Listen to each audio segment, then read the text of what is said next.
is an occasion that a preacher learns to respect. I remember back in seminary, we were taught that Mother's Day is not a religious holiday. It's not a church festival. It does not appear anywhere in the liturgical year. It's really a product of commercial interests, the greeting card people, the florist, restaurant owners. It's just another example of how the cake culture is trying to invade and take over the church. So we were taught the faithful thing to do is to simply ignore it. But the wise preacher, or at least the preacher who wants to keep her or his job, learns this is not necessarily a wise thing to do. I have in my file something that Robert Fulghum wrote. He was a minister before he was a best-selling author. And he remembers, quote, "For 25 years of my life, the second Sunday in May was always trouble. I was obliged in some way or another to address the subject of Mother's Day. It could not be avoided. Now, the congregation I was serving was quite open-minded and gave me free rein in the pulpit. But when it came to that dreaded second Sunday of May, the expectation was summarized in the words of one of the more outspoken women of the church. She would say, 'I'm bringing my mother to church on Mother's Day, Reverend, and you can talk about anything you want, but it had better include Mother, and it had better be good.'" Well, my guess is that this day of flowery sermons on Mother's Day has more or less maybe disappeared over time. For better or for worse, people seem to have become less sentimental about traditional values. I mean, long gone are the days of the Waltons, the Nelsons, the Bradys, and the Cleavers. Nicholas, you probably don't even know who any of those people are. And so a lot of preachers refuse to preach such sermons on Mother's Day because of the mixed reaction they'll produce.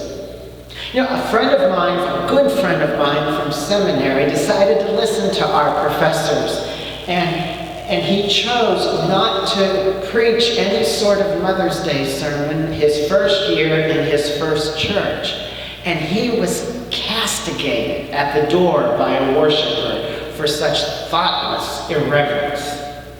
However, he was embraced by another member of that church who had rather bitter memories of her dominating mother, and she was glad not to hear words which held no meaning for her.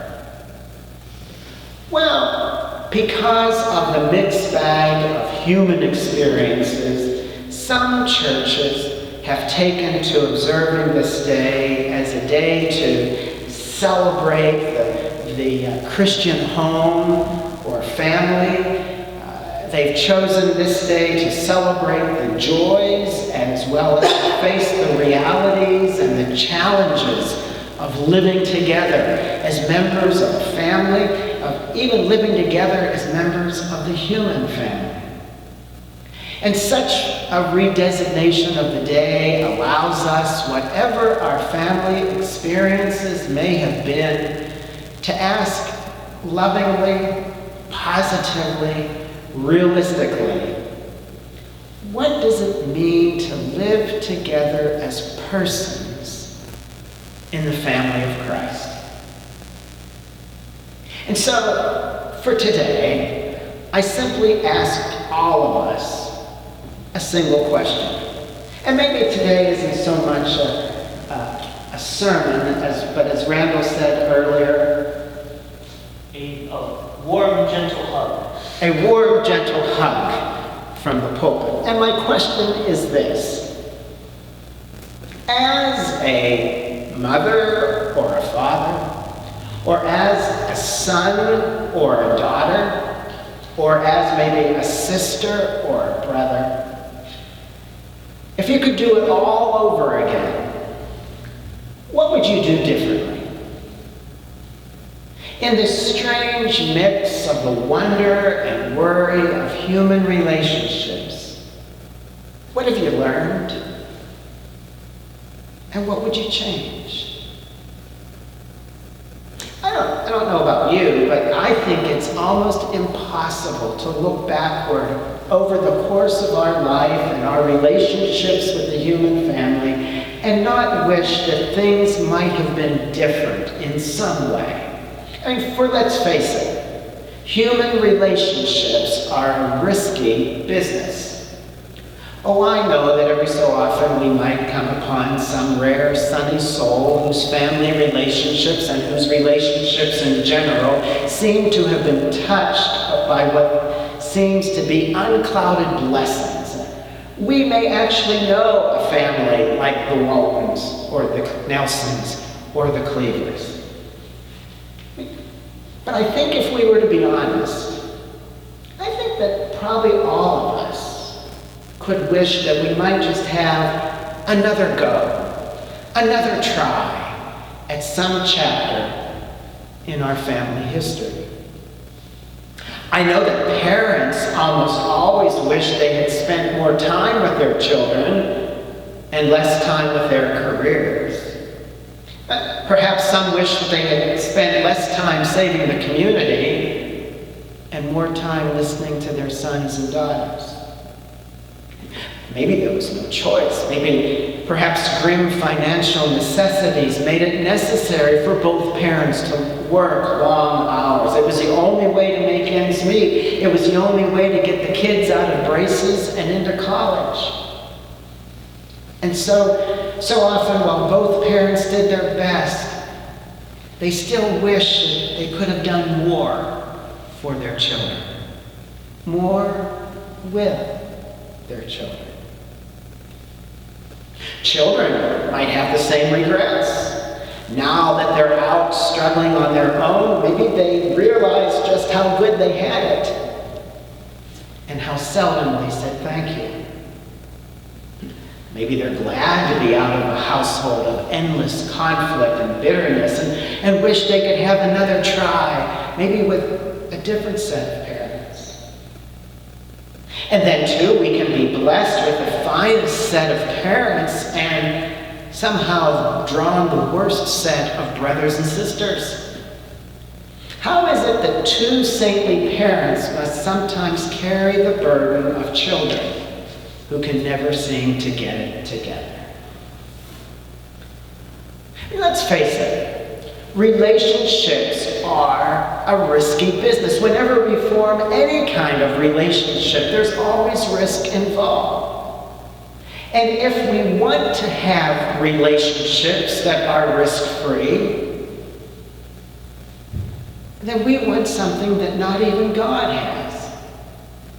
Not even God is protected from risks. I mean, just look at the first family.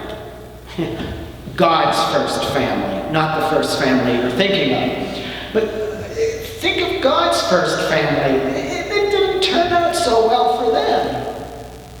God's first family is filled with failures that come from freedom. Adam and Eve are expelled from the garden. They start a family, and the first son murders his brother. Not quite the Brady Bunch here, is it? And then look at the messed up family relationship with Jacob and his many sons and how they come up with that plot to kill their brother Joseph, whom they've had enough of. They said, well, he was killed by a wild animal. They even kill an animal and then put some of the blood on his coat of many colors and take it back to their father as proof. That's mixed up.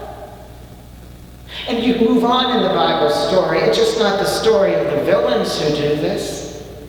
Some of God's best friends and best associates use their freedom irresponsibly, and they do things that break the heart of God. So if you want a family life, if you want relationships where they are controlled and where there are no risks and failures and everything's perfect, well, then you want something that not even God has. Of course. Maybe if we want relationships without risks, if we want the perfect family, if we want the perfect relationship, well, maybe with all of our knowledge of computer science and robotics, maybe we could build a perfect robotic relationship. Maybe we could build perfectly controlled parents, perfect children, a perfect brother or sister. Parents, they could create for you the perfect robotic teenager who will always come home on time. They will never talk back. They'll never wreck the car. They'll perform all of their household chores without having to be asked. They'll do all of their homework. They'll pass all of their tests with the highest grades. They'll graduate from the college you want them to attend, and they'll marry the person you think they ought to marry. And for teenagers, well, they can build you a set of perfect robotic parents. They will have all the answers. They'll do all the chores that you don't want to do. They'll never criticize you or discipline you. Your perfect robotic parents will always be sound asleep when you arrive home way past curfew. And then they can build you the perfect robotic brother and sister who will never go into your room without asking. They'll never squeal on you to your parents, and they won't irritate you until you can't take them anymore. Sounds great, right? But there's a hitch with the perfect robotic family. They can never surprise you with love. There won't be any risk, but there won't be any surprises either. Because the robotic toddler cannot thrill your heart by going out and picking you a little bouquet of dandelions on Mother's Day and clutching it in their fist and bringing it to you. Those robotic parents can never gaze at you through eyes filled with tears when you've broken their heart, and still gaze at you with love and understanding and forgiveness and acceptance and love, because that's just how good parents are. And the robotic brother or sister can never surprise you when you're all packed up and ready to leave home for college by bringing out of their room their most prized possession and handing it to you, saying, "Here, I want you to have this." You see, if we don't take the risks, we won't have the surprises either. I don't know. Maybe we need to stop yearning for a once again or another try at family relationships, for God never gives us a once again. God gives us something much better. God always gives us the surprising treasure of a new today. Every new day offers us the possible surprise of discovering something precious and of priceless value that God has created at the core of every human life. It may lie just beneath the surface, waiting to be noticed. It might be hidden way down in the caverns of the soul, which require careful mining. The life in which it lies undiscovered may seem old and played out, or too young and small to contain any treasure.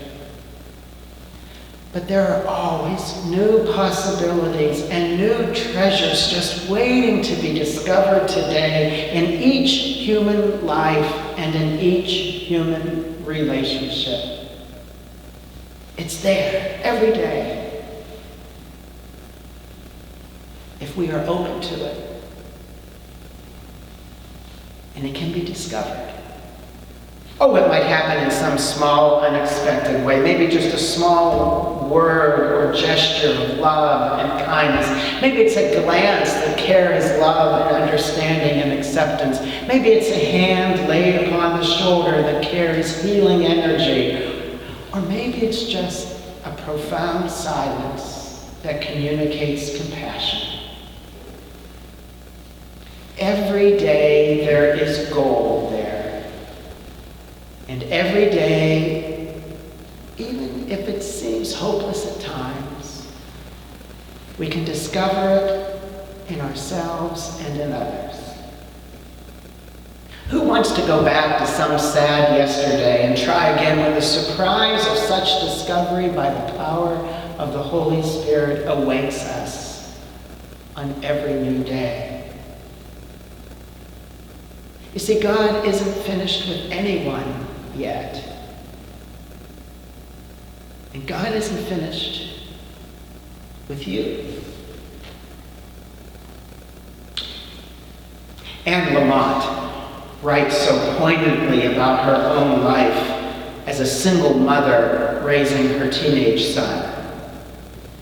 In her book entitled Plan B, she describes the tensions that are sometimes there for her and her son Sam as a family. Anne Lamott writes, "I'm not sure how this happened, but Sam has become a young man who needs a shave and who will be driving soon. 13 was shocking enough, but compared with 14's, it was training wheels with a much cuter sullenness. I can glimpse the man he's becoming. He's handsome, stylish, lean. He has great hair, and he insists now on getting his hair cut in San Francisco instead of the $12 place down the street. He's generally the sweet person he's always been, but periodically some alien who has chosen Sam as a host body stops by for a visit. This alien is hairy and scary and awful. He was here yesterday. When I asked Sam to take his dishes to the sink, that's when this alien slid in behind his eyes and looked at me with patronizing disbelief, as if he'd heard wrong, as if on a whim I asked him to go fetch some rock from the quarry for me. Well, Anne Lamott tells the story of how one day she and Sam were on their way to Sam's friend Anthony's house for Sam to spend the night. Sam was angry because his mother would be picking him up in the morning to take him to church. Sam hates church. On the way to Anthony's house, Sam was sullen and withdrawn. There was lots of sighing and silence. Sam was frustrated at his mother's unwillingness to compromise on the matter. He had to go to church, and he knew it, but that didn't keep him from resisting. When they got to Anthony's house, the sullenness took over, and Sam got out of the car, slammed the door, and didn't even say goodbye to his mother. Anne Lamott writes, I lost it. I shouted for him to come back and get in the car. He couldn't believe his ears. He gave me a withering look that turned into desperation. No, no, please, he begged. Get in the car, I said. You don't slam the door and walk away from me. I made him get in the car, closed the door, and I drove away. He was furious with me and teary-eyed. He tried begging for mercy. I hate when he does that. We pulled the car over at a cul-de-sac at the end of the road, and we got out of the car, and I said to Sam, "You will not treat me like dirt. I'm going to go over there and sit by that log. When you're ready to apologize and mean it, you can get out of the car." And Lamont writes, "I went and sat down against an ancient fallen log and smoldered. I could feel Sam's eyes drilling into my head. I felt wronged and wronged. I wanted to ask, what on earth did Mary do when Jesus was 13? Even good old Jesus was 13 once, a human 13-year-old.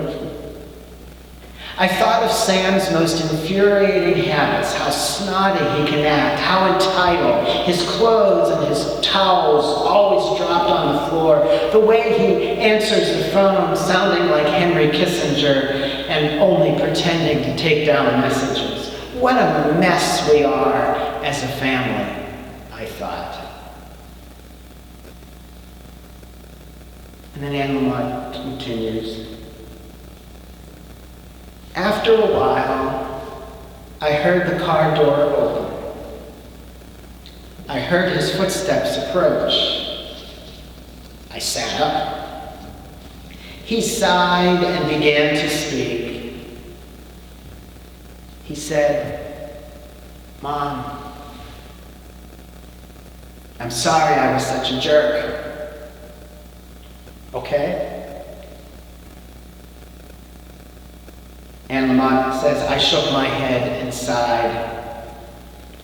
I'm sorry I was a jerk too."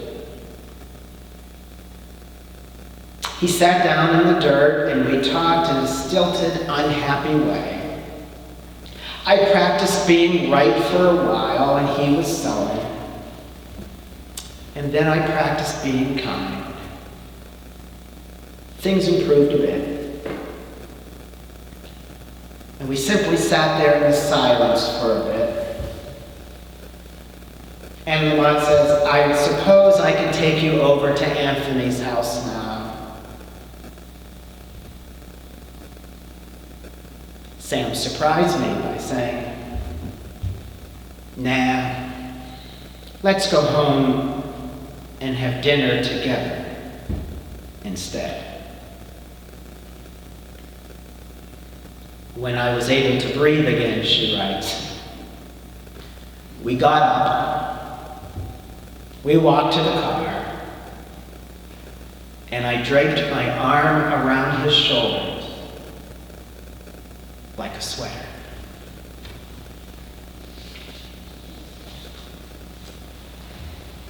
I wonder if the Apostle Paul had something like that in mind when he wrote, "Love.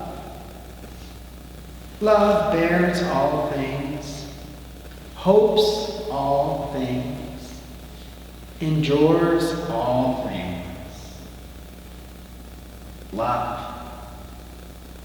never ends."